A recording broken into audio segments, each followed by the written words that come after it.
Assalamualaikum warahmatullahi wabarakatuh. Jirra baga deebinee wal agarree kabajamtoota hordoftoota koo arrallee barnoota haalaan barbaachisaa tokko isiniif qabadhee dhiyaadhe.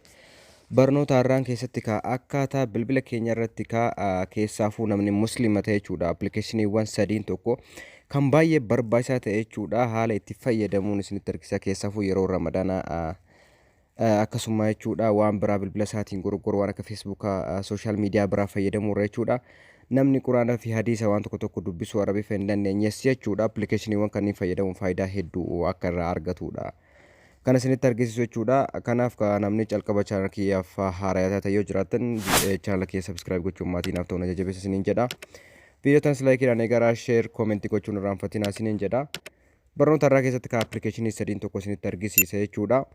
Appilikeeshinii sadiin kana keessa isaa maal akka jiru wajjin ilaalla.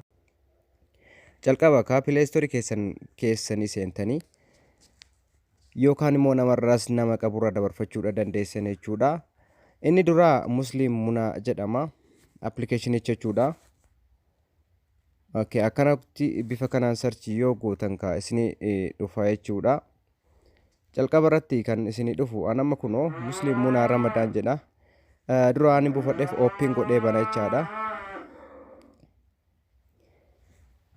Amma yoo banu appilikeeshinichi yeroo jalqabaatiif kana fakkaata yoo banu haala kanaan naa dhufa. Isin kanneen yoo barbaadan godhachuu dandeessu. Yoo barbaadan irraa balleessuu dandeessu. Kun azaana dhaga'uudhaaf isin fayyada. Fajr sarraayis jedha zuhur asr magriib ishaa. Kanaafuu barbaadan on gootanii isin anamma okay jedhaanii goosiitiin kan jedhu kana tuqaa. Achi booda iskiippiidhaan asitti. Kanaaf fuuluma jalqabaa irrattu jechuudha appilikeeshiniin kun fiichariiwwan hedduu qaba jechuudha. Even akkuma bantanii lookeeshinii isinitti argisiisa. Akkasumas lakkoofsa hijiraadhaa isinitti argisiisa. Fakkeenyaaf har'i guyyaa ramadaana 3/14/44 haala kana jechuudha. Salaanni zuurii sa'aatii meeqa takka zaana maal garuu kana caalaa irra immoo waan as biratti argitan kaniin du'aan jira hadiis adda addaa askaarri kaalandariin tasbiiha neemiin jira. Kiyuzii adda addaa as keessatti qormaatsiniif kenna. Haala zakaa keessan itti kaalkuleet gootanii isinitti hima jechuudha. Fakkeenyaaf du'aa as keessa bantanii appilikeeshiniiwwan adda addaa walaaltan jechuudha. Kan lakkoofsaan hedduu ta'antu as keessa jira. Kunaaf fakkeenyaaf subhaanallahi wa bihamdihi laa ilaaha illa maal waan jedhu kana hundi keessa jechuudha. Waan isin fayyadudha waan ta'eef itti fayyadamuudha qabdu jechuudha. Baay'eetu jira kun lakkoofsan qabu. Yeroo dhukkubsatan maal akka jedhanii hajjii fi umraa irratti yeroo rabbi galateeffatanii yeroo salaataa yeroo karaa deeman tiraavel jedha. Yeroo nyaataa fi dhugaatii zikrii jedhamu jira. Ganamaa riskii kan ganamaatiif kan galgalaa jira. Hedduu isaati as keessa kan jiru.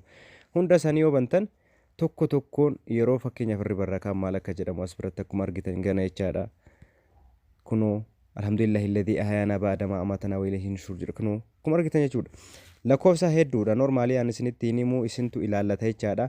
Ani isinumatti argisiisuu fi waan baay'ee faayidaa qabudha jechuudha. Zikriiwwan as keessa jiran hedduu. Amma hadiisni jira. Hadiisa hunda jira. Sahii Bukaariin jira, Musliim jira, Sunan Al-Nasaa'i jira, Sunan Abu Daawud jedha.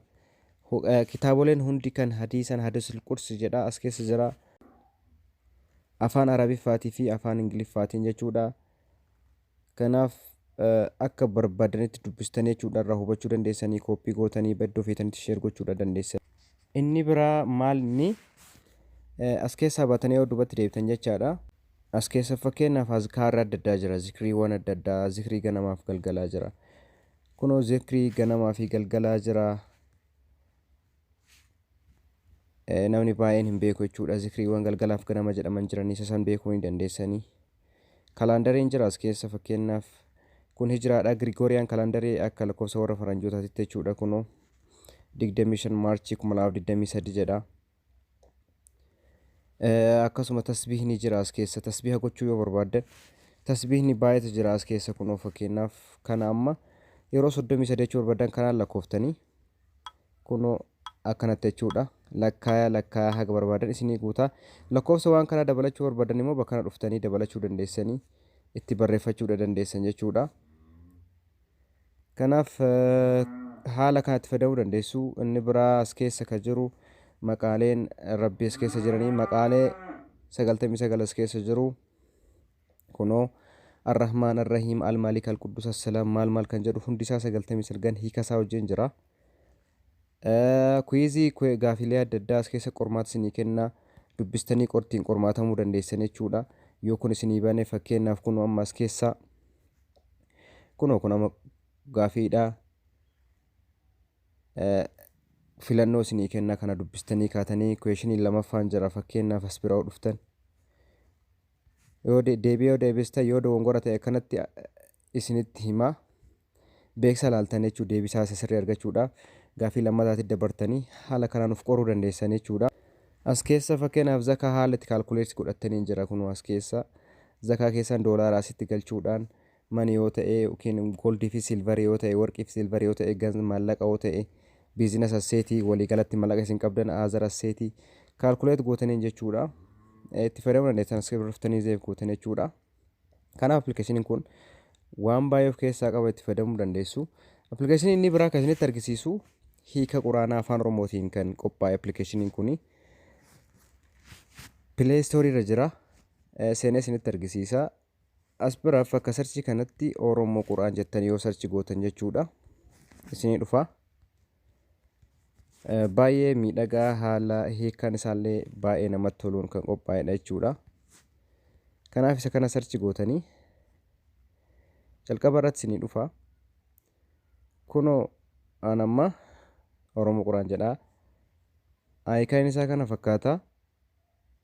Isin amma as biratti ooppiin gootanii bantanii install gootanii an amma dura waan baneef ooppiin qofa godha jechuudha. Kanaaf yeroo banu haala kanaan kanaaf banu jalqaba irratti haala kanaan naaf bana haala amma argaa jirtan kanaan jechuudha. Kunoo as biroo dhuftan suuraaleewwan isinii fidaa baqraa maal kan jedhu jira. As biroo dhuftan quraanicha dubbisuu dandeessan haala kanaan garuu hiikasaa as bira dhuftanii bakka translation jedhu kana dhuftan jechuudha. Hiikasaa isinii fida jalatti jechaadha kunoo. Hiikasaa afaan Oromootiin jechaa kan isinii fidu. Kanaaf isa kanallee itti fayyadamuu qabdanii waan baay'ee namatti toludha jechuudha kitaabni appilikeeshiniin kunis baay'ee miidhagaadha. Appilikeeshiniin biraa kunis Read Quraan kan jedhu kana. Play Store irraa buuftanii isa keessa immoo waan hedduutu jira. Hadiisonni adda addaa zikriiwwan wantoota adda addaa irraa kan barattan jechuudha. Waan hedduuf keessa kan qabudha. Quraan dubbisuu barbaaddan iddoo quraana kana dhuftanii Quraan reading kan jedhu kana quraana qara'uu barbaaddan by the way qubeewwan isaas haala miidhagaadhaan kan qophaa'e jechuudha. Quraanichi baay'ee ifa haala taheen jechaadha. Qara'uudha dandeessanii akkana daddabarsitanii haala kanaan jechaadha quba keessaniin. Garuu as keessaa waan argattan hadiisonni jiranii hadiisa as keessatti argattan jechuudha. Kunoo fakkeenyaaf amma as keessatti The Book of Revelation kan jedhu kana afma yoo tuqxan hadiisa 7 as keessa jira. Hadiisa kana afaan Arabiffaatiin yoo dubbistan kunoo haala kanaan Ingiliffaan yoo barbaadan immoo as dhuftanii jechuudha. Hiika gara afaan beektaniitti jijjiirachuudhaan itti fayyadamuu dandeessanii. Afaan Urduu jira nama Urduu bukiif by the way. As biratti garuu irra caalaa Arabiffaa nama dubbisuu barbaadu Ingiliffaa nama dubbisuu barbaadu itti fayyadamuu danda'a. Waan baay'ee namatti toludha jechuudha. Inni biraa waan as keessa jiru haala qiblaa isinitti argisiisa appilikeeshiniin kuni. Yoo fakkeenyaaf karaa deemtan qiblaa isinitti argisiisa. Haala ittiin salaattan namoota salaata dhibbaan dhibbatti hin beekneef salaata barsiisaa kun fakkeenyaaf salah gaayid jedha. Kunoo gaayidii adeemsa salaataa keessatti guutuu isaa akkana walitti dabarstan jechuudha. Haala dhaabbannaa maal kan jedhu guutuu hanga dhumaatti isinitti argisiisa. Zikrii jettan wajjiniin isinitti kan agarsiisudha. Kunoo zikriin Allahu Akbar jedha kunoo as biratti subhaana rabbiyal aziim. Kanaaf inni kunis waan guddaa of keessaa qaba. Irraa daawunlood godhatanii itti fayyadamuu dandeessan hanga dhumaa salaama hanga baafattaniitti jechaadha. Kanarraaf isiniif qabada dhiyaadhe kana fakkaata. Wanni isiniif hin galle jiraate gaaffii na gaafachuu dandeessanii. Horaa bulaa deema.